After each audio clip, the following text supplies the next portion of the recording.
Rodgers is back in Green Bay. And Davante Adams says, according to my colleague Ian Rappaport of the NFL Media Group, I'm not playing as long as you just franchise tag me. As you know, we say here all the time. I'll just remind you, in case you're new here, for some reason, A, where you've been, B, in the NFL media world, if a player, once the franchise tag is applied, that's one way to put it, it's applied. It can be applied. They place the franchise tag on somebody who doesn't mind it. Young kid, up and coming, figuring it out. You're Kirk Cousins. You know you're about to make $200 million off of this franchise tagging that happens to you for the next 10 years. We'll talk about that on the show. But if you don't like it, it's slapped on you. Slapped on you. And it appears to have been slapped on Jamal Adams, who's like, okay, you know, I see what's going on around here. Aaron Rodgers is coming back. You ask AR12 how he likes it if DA17 is sitting out. Now then, we've seen the Packers play this leverage game quite a bit. They played it with Aaron Rodgers quite a bit, too. They're like, you're under contract. What, are you going to just sit at home? You're going to retire? You're going to go to Jeopardy? Guess what happened? He came around. Trust began to be formed. And then Aaron Rodgers had the leverage again. His cap number was insane. What are we going to do about it? You want me to stay here? I kind of love you guys a little bit more. Let's do it. Whatever the it is, we don't know. And that's what Andrew Brandt said last week, that the contract that's coming, they can't wait to read the terms. And if Aaron Rodgers is coming back for whatever he's coming back with, and Davante Adams is only going to play for 1 year because that's the leverage, the Packers are going to basically say, we have you under contract. You don't want to play. You don't want to play. I don't know what to tell you. What are you going to tell Aaron? We'll figure it out. Brian Gutekunst's life right now is no doubt intense. Zadarius Smith just got cut because cap space needs to be created with whatever they're creating. Can they come up with, there's some number sitting out there that they can pay Davante Adams long term and figure it out and kick more cans down the road. That can be done. The question is, will they, and how and when and what time, because new league year opens up on Wednesday. And to Davante Adams, all I'm going to say is this: you go, man. Leverage.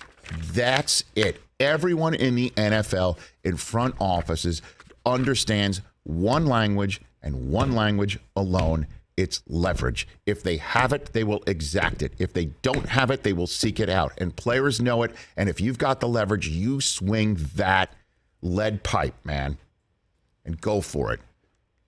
Kirk Cousins had the leverage. He actually got a friggin' raise. Are you kidding me? We'll talk about that again later on in the show. He had it. He swings it. He's amazing at it. Whatever leverage Brian Hoyer has over the Patriots, I don't know. It's incredible. It happened again. We'll talk about that later on. You have it. You swing it.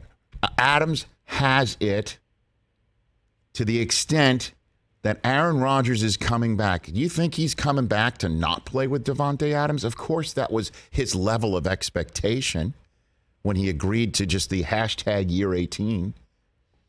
What about year 19, year 20? It depends on what they do with Adams. If Adams plays on the tag, then what Andrew Brandt said last week about this just being a one-year deal with a ton of window dressing to formulate the cap space to keep this gang together for one more year and then turn things over to Jordan Love takes on a heck of a lot more credence, doesn't it? Adams deserves to be paid long-term just like everyone else, and he deserves it from this team, and I don't blame him for wanting it.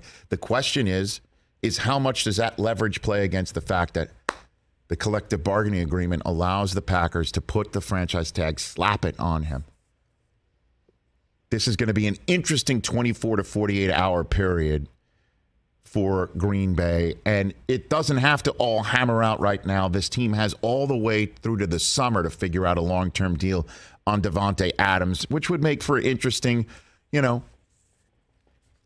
April practices when you come in for the opening of the practice schedule and the OTAs and things of that nature.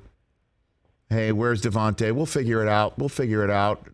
Aaron might just give an REL AX, or the old Aaron Rodgers, well, this is not what I was agreed to, and I hope they figure this out. They better figure this out. I don't know what's coming, what thumb he's going to put on the scale, but that's what's going on in the Packers world right now. And all I will counsel and say, it's not the end of the world.